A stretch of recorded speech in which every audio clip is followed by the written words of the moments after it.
Hello बच्चों, कैसे हो आप सब। आई थिंक आप सब कंप्यूटर के बारे में सीख रहे हैं बहुत कुछ चीज़ें। हमने प्रीवियस वीडियो में देखा था कि कंप्यूटर मेमोरी क्या है, primary memory, secondary memory, cache memory के बारे में हमने जाना था। पार्ट 1 वीडियो आप देख सकते हैं। आज हम उसी की कंटिन्यूएशन में एक नई वीडियो लेके आए हैं, बहुत ही इंटरेस्टिंग है। कंप्यूटर की मेमोरी क्या है, कौन कौन सी हम जिसे कहते हैं कि क्या याददाश्त में हम की है ना, कैसे वो याद रखते हैं, कंप्यूटर सिस्टम के अंदर क्या क्या चीज़ें होती हैं, कैसे हम अपने डेटा को स्टोर करते हैं। तो आज हम इसके बारे में जानेंगे। सो आइए आज सीखते हैं। Let's learn about computers memory. See computer memory basically, जैसे हमने अपनी पहली वीडियो में भी बात की थी कि दो तरह की होती है, मेनली प्राइमरी और सेकेंडरी। प्राइमरी मेमोरी का मतलब है कि जो हमारी मेमोरी है सबसे पहले एक्ट करेगी, प्राइमरीली हम उसी को यूज़ करेंगे, है ना। हमने प्रीवियस वीडियो में यही बात की थी। सेकेंडरी मतलब जो बाद में आती है, यानी कि वो एक बेसिकली एक स्टोरेज मेमोरी है, वहाँ हमने स्टोर करके रखा हुआ है। तो कैश मेमोरी क्या थी, हमारी प्राइमरी और सीपीयू के, या यूँ कह लो कि प्राइमरी और सेकेंडरी के बीच की मेमोरी है, या सीपीयू के बीच की मेमोरी है, जो फास्ट मेमोरी भी बोली जाती है। ठीक है, फिर से मैं आपको रिमाइंड करा दूँ। प्राइमरी मेमोरी समथिंग कि अगर हमारे पास कोई बिजनेस है। सेकेंडरी, हम सेकेंडरी से शुरू करते हैं कि सेकेंडरी जो है वो एक आपका स्टोरेज रूम है, मतलब आपका एक कमरा है जिसमें बहुत सारा सामान पड़ा हुआ है। ठीक है, उसके बाद एक और कमरा है, वो प्राइमरी मेमोरी है, उसमें उससे कम सामान पड़ा हुआ है। देन उसके बाद एक कैश मेमोरी है जिसमें वो सामान है जो बहुत डेली में यूज़ होता है। तो इस तरीके से आप इसको थोड़ा याद रख सकते हैं।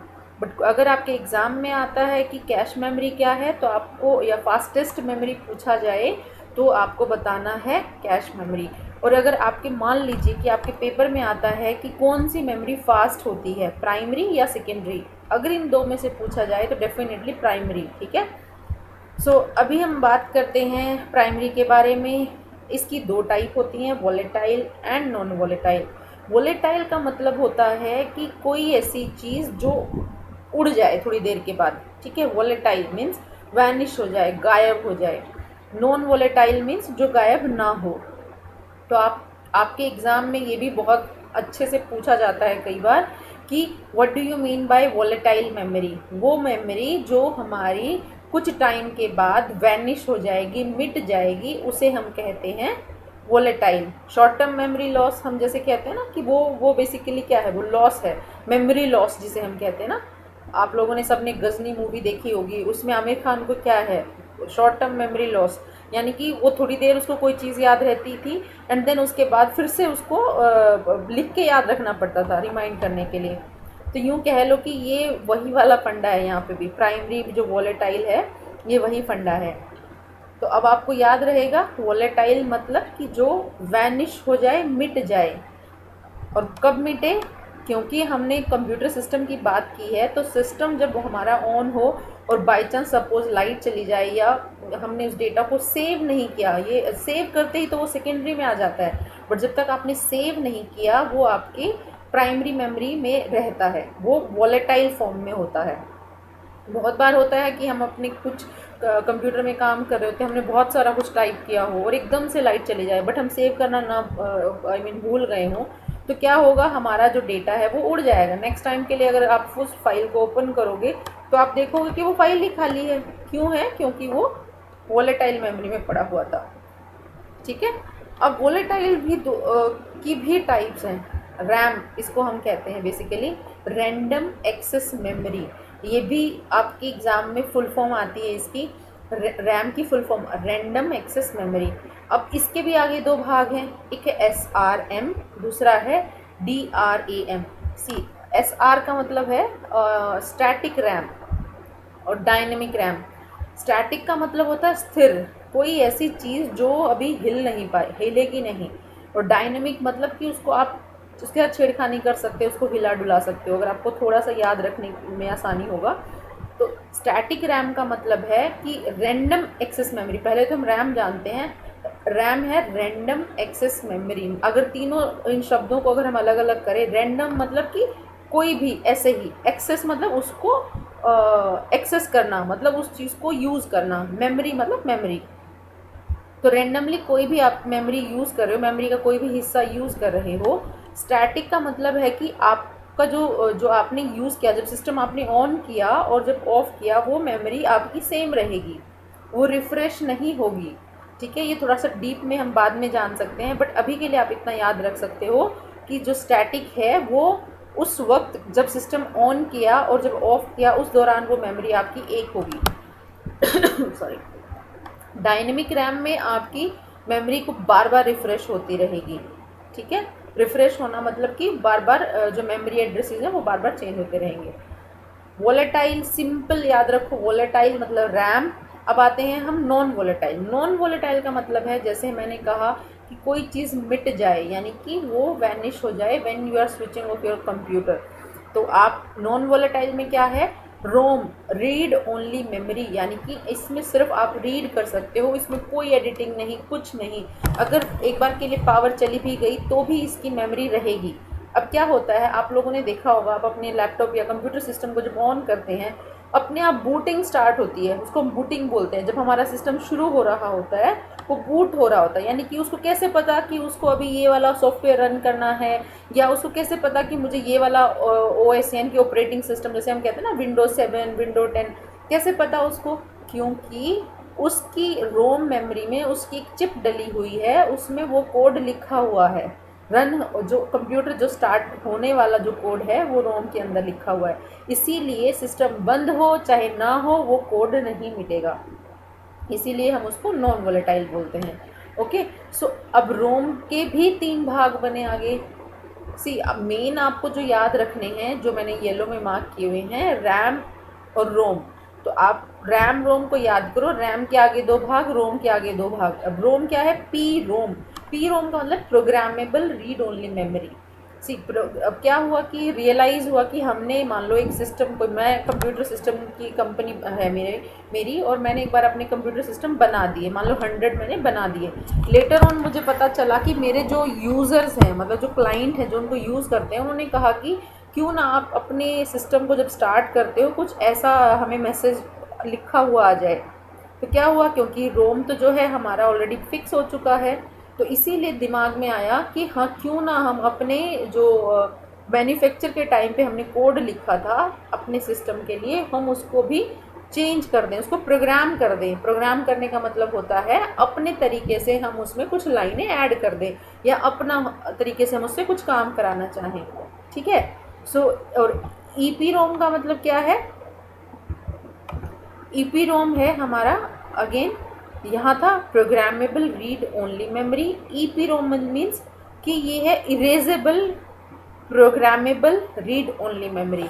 अब क्या हुआ कि आपने एक बार प्रोग्राम कर दिया, मान लो एक कंपनी ने, मैं मेन कंपनी हूँ, मुझे ऑर्डर आए 3 कंपनियों के, उन्होंने कहा जी ऐसा मैसेज दो कि हेलो विंडो, हेलो स्टूडेंट्स, या कुछ भी ऐसा मैसेज दो। दूसरे ने कहा नहीं, मुझे कोई और मैसेज चाहिए, वेलकम, गुड मॉर्निंग। तीसरे ने कहा कि मुझे चाहिए कि सत श्री अकाल, नमस्कार। ठीक है, मान लो ऐसे उन्होंने बोला कि हमें ऐसे कुछ विशेष, मैं एग्जाम्पल के लिए बता रही हूँ कि ऐसा हमें कोई मैसेज आए, तो क्या हुआ कि आपने जो प्रोग्राम किया था आप उसको इरेज कर पाए, बेसिकली आप उसको रीयूज़ करना चाहते हो, है ना। तो इसीलिए एक और रोम का पार्ट बना उस, ये इसीलिए मैंने नंबर 1 लिखे, नंबर वार सर लिखे हुए हैं। पहला है पी रोम, उसके बाद ई पी रोम, तीसरा है ई पी रोम। तो ई पी रोम का मतलब क्या है, electronically erasable programmable read only memory. ठीक है, और ई पी रोम है हमारा erasable programmable read only memory. तो आपके एग्ज़ाम में इनकी फुल फॉर्म बहुत बार पूछी जाती है, जो भी आपको ये 3 और 4, 7 जो आपको दिख रहे हैं, इनकी फुल फॉर्म बहुत बार आती है, तो आपको याद करनी है ये चीज़ें। ठीक है, मैं फिर से बता रही हूँ, RAM random access memory, SRAM means static random access memory, DRAM means dynamic random access memory, ROM read only memory, PROM means programmable read only memory, EPROM means erasable programmable read only memory, और ये है हमारी electronically erasable programmable read only memory. ठीक है, तो ये हमारी पूरा जो है ये प्राइमरी मेमोरी के बारे में था। अगर किसी को अभी भी कोई डाउट है या कोई आपको कोई भी क्वेरी आती है, please write in comment section, मैं ज़रूर उस क्वेरी को लूँगी और आपको और डिटेल में उस चीज़ के बारे में बताऊँगी। ठीक है। सो अभी हम चलते हैं सेकेंडरी मेमोरी पे। सेकेंडरी मेमोरी में है हमारा सेकेंडरी, जैसे मैंने कहा स्टोरेज, राइट। तो यानी कि हम ऐसी मेमोरी की बात करने वाले हैं जो हमारी अभी स्टोर होगी कहीं ना कहीं जाके। अब उसको भी 3 भाग में बांटा गया, magnetic storage, optical storage and flash storage. अब मैग्नेटिक सबको पता है, चुंबक, राइट। ऑप्टिकल मीन्स जो हमारी ऑप्टिकल रेज होती हैं उनकी हेल्प से बने। फ्लैश स्टोरेज मीन्स जो आपके जो रजिस्टर्स वगैरह से रिलेटेड बने। तो आप सिर्फ इनके भाग याद रख लीजिए कि मैग्नेटिक, अगर इन केस आपके एग्ज़ाम में आता है कि मैग्नेटिक स्टोरेज में कौन कौन सी सेकेंडरी डिवाइसेस हैं या कौन सी नहीं है। मान लो उन्होंने CD, DVD, ब्लू रे एंड देन लिख दिया मैग्नेटिक टेप, तो आपको इनमें से बताना है कि मैग्नेटिक टेप मेरी मैग्नेटिक स्टोरेज है। तो सेकेंडरी मेमोरी का मतलब ही यही है कि वो मेमोरी जहाँ पे हमारा डेटा फिक्स रूप से जो है सेव्ड पड़ा है, मतलब सेव है वो। बेसिकली ये कंप्यूटर की अलमीरा है, यूँ मान के चलो, है ना। पेन ड्राइव आज की डेट में सब यूज़ करते हैं, CD, DVD सब ने यूज़ किया हुआ। फ्लोपी डिस्क पहले यूज़ होती थी, अब नहीं होती है। मैग्नेटिक टेप भी बहुत पहले यूज़ होती थी। मेमोरी कार्ड, फ़ोन में देखो आप लोग भी यूज़ करते होंगे, बहुत सारे गाने सुनते हो आप, है ना। आप मेमोरी कार्ड में उसको बोलते हैं देसी भाषा में, कई बार हरियाणा में भी बोलते हैं ये चीज़ कि हाँ चलो भाई गानों की चिप भरवा ली हमने तो अपने फ़ोन में डालने के लिए। इसका मतलब क्या है, मेमोरी कार्ड यानी कि वो मेमोरी का एक हिस्सा है, उसके अंदर गाने भरे हुए हैं ना, और आप उसको फिट कर लेते हो अपने फ़ोन में। बहुत आता था, अब तो खैर हमारे मोबाइल फ़ोन में ही इतनी ज़्यादा रैम आती है कि हमें स्टोरेज एक्स्ट्रा की ज़रूरत नहीं पड़ती, हम तुरंत तुरंत उसमें सेव करते हैं और अपना काम करते रहते हैं। पेन ड्राइव सब कुछ सब जानते हैं, नहीं जानते हो तो पेन ड्राइव भी हमारी एक सेकेंडरी स्टोरेज डिवाइस है। पेन ड्राइव यानी कि वो USB पोर्ट में लगती है, वो आपके लैपटॉप या कंप्यूटर सिस्टम में आप उसको यूज़ करते हो। आप उसको जैसे ही अटैच करते हो अपने सिस्टम से, वो अलग से आपके सिस्टम में खुल जाती है। आप उससे डेटा ले भी सकते हो और उसमें डेटा डाल भी सकते हो, और फिर पेन ड्राइव को निकाल के आप उस पेन ड्राइव को लेके कहीं भी ट्रैवल करो, फिर जहाँ कहीं भी आप उसको सिस्टम में लगाओगे आपका डेटा वहीं एक्सेस कर पाओगे। तो आई गेस आप सबको क्लियर होगा कि प्राइमरी मेमोरी क्या है और सेकेंडरी मेमोरी क्या है और इनके टाइप्स क्या हैं। फिर भी किसी को कोई डाउट है, please ask me in comment section, definitely I will help you out in. मैं बहुत और अच्छे से समझाना चाहूँगी फिर बाद में। ठीक है, चलो हम अब बात करेंगे कि जब हमने मेमोरी की बात ही की है तो देन हमें ये भी पता होना चाहिए, कोई भी चीज़ अगर हमारे पास है तो उसका एक मापक दंड भी होता है ना, मापने के लिए। मान लो हम कोई हमारे घर में मिल्कमैन आते हैं, यानी कि दूधिया आता है दूध देने के लिए, तो हमें पता है ना कि वो लीटर में दे के जाएगा, कितने लीटर है। या हम कोई सब्ज़ी खरीदते हैं या कोई सामान खरीदते हैं, उसकी एक क्वांटिटी होती है। जैसे हम कहेंगे हाँ भाई कितने किलो चावल है, कितने किलो आटा है, राइट। तो इसका मतलब क्या है कि हर एक चीज़ को मापने के लिए उसका मापदंड होना चाहिए। तो कंप्यूटर मेमोरी में भी उसका एक मापदंड है, ऐसे ही नहीं है। स्पेस को हम मापते हैं, कैसे मापते हैं, उसकी ये यूनिट्स हैं, और ये आपके एग्ज़ाम में 100 to 200% आती हैं। आपको ये याद रखनी है कि जैसे 1 बिट को हम बोलते हैं बाइनरी डिजिट, यानी कि 1 सेल या 1 बाइनरी 0 या 1, 0 1 की फॉर्म में होता है हमारा कंप्यूटर में डेटा स्टोर, तो वो 1 बिट है। अगर हमारी 4 बिट लिखी जाए यानी कि 000, तो उसको हम कहेंगे निब्बल, NIBBLE, निब्बल, यानी कि वो हाफ बाइट। और अगर 8 बिट्स हैं तो 1 बाइट, ठीक है। और जब हमारी 1024 बाइट यानी कि 1024 बाइट बन जाती हैं तो वो बन जाती है हमारी 1 किलोबाइट, और 1024 किलोबाइट मिलके बनती हैं 1 मेगाबाइट, और 1 मेगाबाइट से मिलके 1024 मेगाबाइट से मिलके बनती है 1 गीगाबाइट, है ना, जिसको हम बोलते हैं GB। हम कहते हैं ना कि कितने GB का डेटा है, ये होता है वो GB, ठीक है। और 1024 GB से बनता है टेराबाइट। तो इस तरीके से टेराबाइट से पेटाबाइट, पेटाबाइट से हेक्साबाइट, हेक्साबाइट से जीटाबाइट। तो ये आपको याद रखनी है, आपके एग्ज़ाम के लिए बहुत बहुत ज़्यादा इम्पोर्टेंट है। जनरली आप लोगों ने MB डेटा सुना है, KB सुना है, GB सुना है, तो फुल फॉर्म भी पूछ लेते हैं कि GB का मतलब क्या है, तो आपको बताना है गीगाबाइट, ठीक है। तो आपको इसमें कंफ्यूज बिल्कुल नहीं होना है। आई गेस सबको कंप्यूटर मेमोरी जो है बहुत क्लियर हुआ होगा। अगर फिर भी किसी को कोई डाउट है, please please ask me in comment section. And thank you so much for watching my video. Thank you so much for watching this. Oh, thank you so much.